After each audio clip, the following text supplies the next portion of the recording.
Jeremy from Jeremy.net. I am at a bit of a loss here because I don't know how this story ends.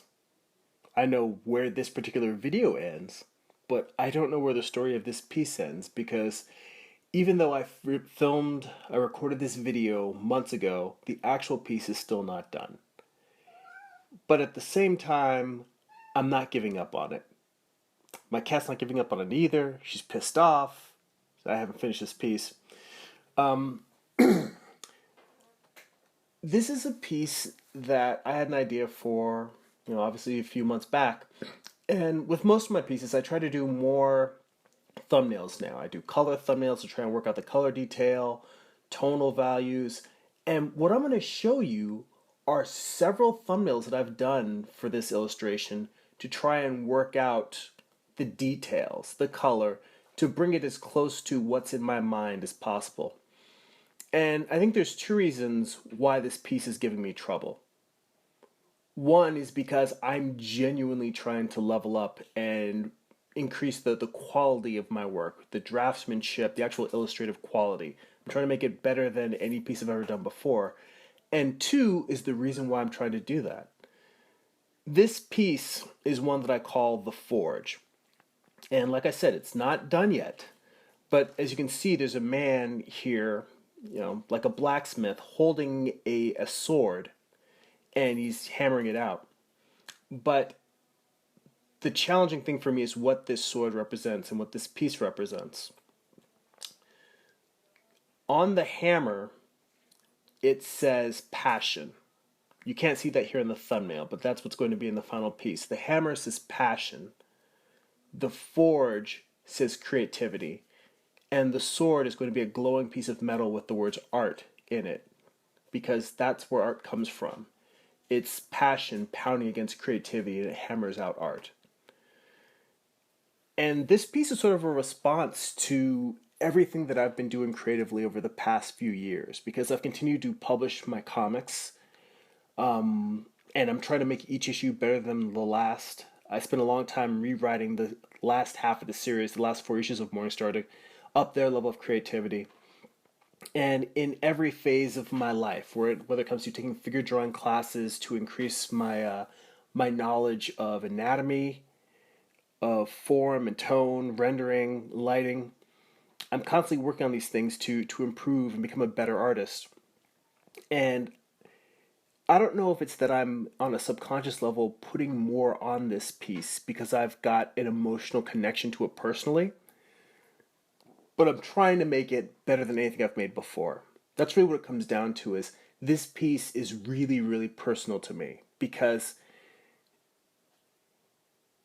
a lot of times artists talk about, we share a lot of stories about just how difficult the creative process is, and the idea of making a living as an artist. And it is really, really hard. But for me, making the piece, the idea of this forging is that passion that we pour into our work, this piece is both a tribute to the blood, sweat, and tears we put into our work, and into forging something powerful, something that's as powerful as steel. That, this sword that he's forging symbolizes that. And when you're trying to make a piece that symbolizes something really important to you, it's like one of those things where they say, you're really screwed if you have a really, really difficult project you're trying to do that you care about. Because if you're trying to do something really hard and you're being well compensated, you do the best you can to earn the money you have, but in the end, you're not bleeding for it. But you're trying to do something that's really, really hard and you're emotionally invested in it. That's the kind of thing where it keeps you up at night. You're become obsessed with it. You're killing yourself over it. I genuinely try to make each comic page I do the best I can, but I look at each page as just one piece of the whole. I'm not like putting so much into it that it's maddening me when things don't come out. I simply fix the things that I can fix. The things that I cannot fix, I have to learn to accept and live with. The things that I can't draw well enough to execute. And the things that I could improve, but sometimes it can actually relatively gauge whether it's worthwhile. Like, is it going to improve it by like 5%, or is it going to improve the page or the reading quality by like 10 or 20%? If it's a significant improvement, then I'll do it. Or if it's something that's easy to do, I'll do it. But if it's something that's not going to make the piece noticeably better to the reader, and it's also a pain in the ass, and a lot of times I'll say, you know what? I can let this go. I can live with this. But again, when you have a piece that you're pouring a lot of yourself into, it's really hard to let things go. And when the goal is to make it better than anything you've done it before, you're not letting anything go because you're really pushing yourself.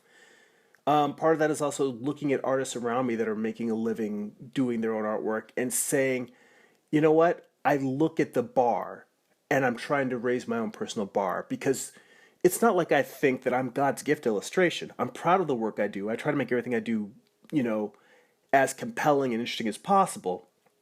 But it doesn't necessarily, but it's not like I walk around saying that I'm the shit. When I look around, I have a profound respect for other illustrators and the work they do. And it's not like I sit around thinking, oh, and I'm just as great as any of these guys. It's like, no, there's so many fantastic artists that are creating things right now, things that are personal, things that are fantastic and amazing and wonderful.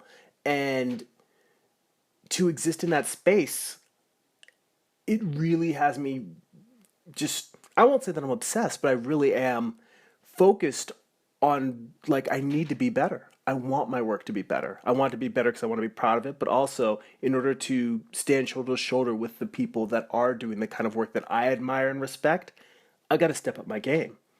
And so I've talked about doing watercolor thumbnails before.